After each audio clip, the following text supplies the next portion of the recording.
శ్రీకృష్ణుడు గీతోపదేశం కోసం కర్ణుణ్ణి కాకుండా అర్జునుణ్ణే ఎందుకు ఎంచుకున్నాడు? కర్ణుడు ప్రపంచంలోనే అత్యుత్తమ యోధులలో ఒకడు. అర్జునుడితో సమానమైన నైపుణ్యం మరియు విధేయత కలిగినవాడు.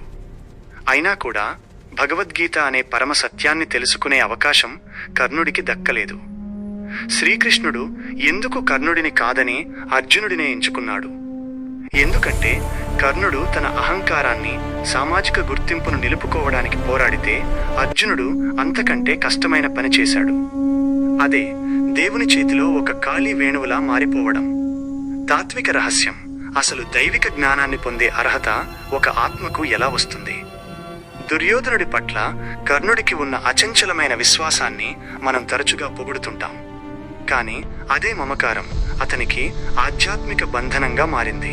మరోవైపు అర్జునుడు భగవంతుని ముందు తన అహాన్ని, గుర్తింపును వదిలేసి సంపూర్ణ శరణాగతి చేశాడు. తమని తాము పూర్తిగా వదులుకోవడానికి సిద్ధంగా ఉన్నవారికి మాత్రమే గీతామృతం అందుతుందని అర్జునుడు మనకు నిరూపిస్తాడు.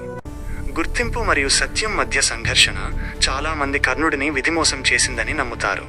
కానీ దాని వెనుక ఉన్న సత్యం చాలా లోతైనది. కర్ణుడు ఎప్పుడూ తన సామాజిక హోదాకు, తను చేసిన కఠినమైన ప్రతిజ్ఞలకు, తాను ఎవరో నిరూపించుకోవాలనే తపనకు అతుక్కుపోయాడు. కానీ అర్జునుడు కురుక్షేత్ర రణరంగంలో పూర్తిగా నిస్సహాయుడిగా, శూన్యుడిగా, పగిలిపోయిన హృదయంతో నిలబడ్డాడు.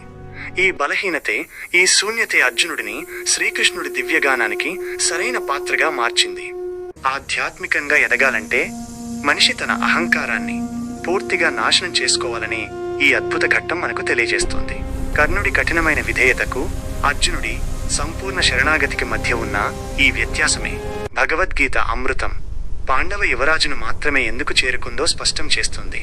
అహాన్ని వీడి ఆ పరమాత్మకు ఖాళీ వేణువులా మనల్ని మనం అప్పగించుకున్నప్పుడే దైవిక సత్యం మనకు అవగతమవుతుంది.